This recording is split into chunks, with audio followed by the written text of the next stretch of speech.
बिस्मिल्लाहिर्रहमानिर्रहीम। अस्सलाम वालेकुम जी। अच्छा जी, हमारा जीआई हिस्टोलॉजी का थोड़ा सा पोर्शन रहता है, इसको कंप्लीट करते हैं फिर हम आगे मूव करेंगे।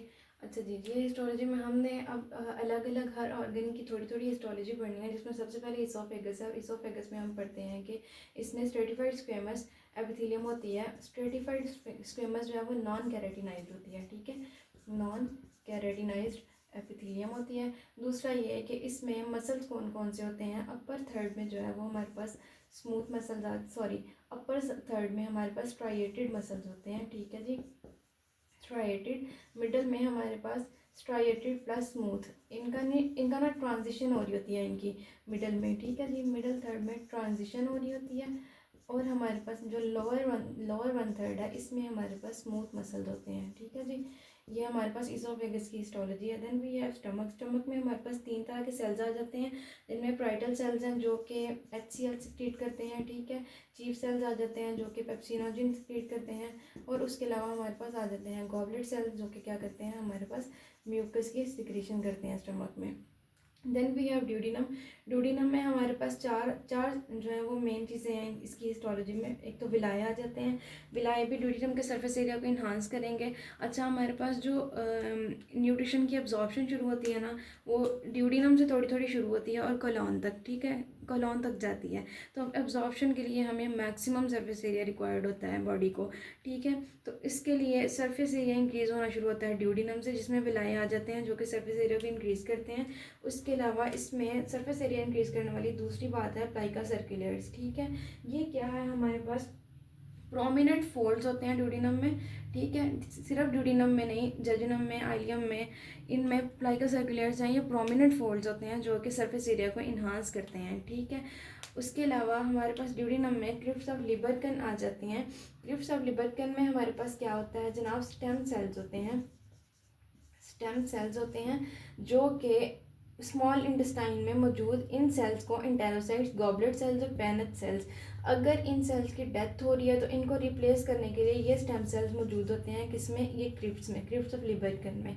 इंटेरोसाइट गॉबलेट सेल्स का तो आपको पता होगा। पेनेट सेल्स जो हैं, इनका थोड़ा सा फंक्शन जो फर्स्ट एड में बताया गया है वो ये है कि ये लाइसोजाइम्स क्रिएट करते हैं। उसके अलावा डिफेंसिन क्रिएट करते हैं और ट्यूमर नेक्रोसिस फैक्टर, ठीक है। ये 3 चीज़ें जो है ये पेनेट सेल्स जो हैं ये सिक्रीट करते हैं। उसके अलावा ड्यूडिनम में एक इम्पॉर्टेंट चीज़ आ जाती है हमारे पास, ब्रनर ग्लैंड्स, ठीक है। अब ड्यूडिनम में आपको पता है स्टमक में जो फूड कंटेंट है वो HCl की वजह से एसिडिक होता है, ठीक है जी। अब ड्यूडिनम में आके ये बेसिक इन्वायरमेंट कैसे बना देता है वहाँ पे, एक तो हमारे पास जो पैंक्रियाटिक जूस और कॉमन बाइल डक्ट से जूस आ रहा होता है उसकी वजह से। दूसरा हमारे पास ब्रनर ग्लैंड्स हैं जो कि बाइकार्बोनेट्स क्रिएट करती हैं, ठीक है, बाइकार्बोनेट्स क्रिएट करती हैं ये। और ये हमारे पास मौजूद होती हैं सब म्यूकोजा में, जिसकी वजह से ड्यूडिनम में जो है हमारे पास बेसिक इन्वायरमेंट आ जाता है, ठीक है जी। उसके बाद आ जाता है हमारे पास जेजुनम। अच्छा जी, जेजुनम में भी ड्यूडिनम की तरह विलाय मौजूद होते हैं, प्लाइका सर्कुलर होते हैं, लेकिन जेजुनम में प्लाइका सर्कुलर जो हैं ये मोर प्रोमिनेंट होते हैं, ठीक है जी,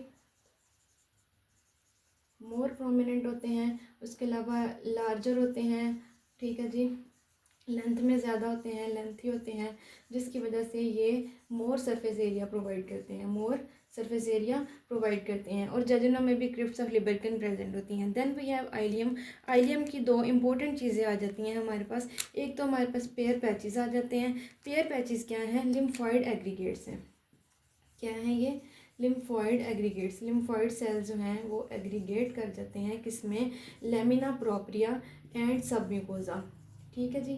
ड्यूडिनम की वॉल में लेमिना प्रोप्रिया और सबम्यूकोजा में लिम्फॉइड एग्रीगेट्स प्रेजेंट होते हैं जो कि स्पेसिफिकली आइलियम में प्रेजेंट होते हैं, ठीक है। और उसके अलावा गॉबलेट सेल्स जो हैं वो आइलियम में अबंडेंट नंबर में प्रेजेंट होते हैं, ठीक है जी। उसके अलावा विलाय, क्रिप्स और प्लाइका सर्कुलर इसमें भी मौजूद होती हैं।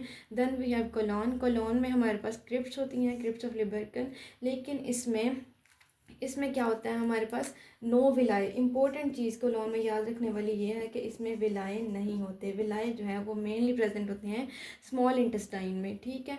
कोलोन में विलाए प्रेजेंट नहीं होते, और इसके अलावा कोलोन में अबंडेंट गॉबलेट सेल्स प्रेजेंट होते हैं, ठीक है।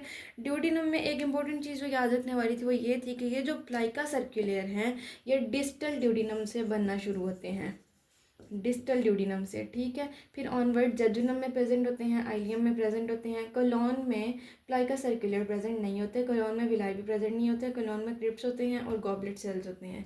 ये थी जनाब जीआईटी हिस्टोलॉजी, इसको हम यहाँ पे ख़त्म करते हैं। उसके बाद हम थोड़ा सा जल्दी से रिवाइज करेंगे हमारा जीआईटी सर्कुलेशन जो है वो इसका छोटा सा टॉपिक है, जल्दी से उसको देख लेंगे और फिर हम इंशाल्लाह कोशिश करते हैं जितना जल्दी हो सके जीआई पैथोलॉजी की तरफ जाएं। अभी तक आपको कोई मसला हो you can ask me. Thank you.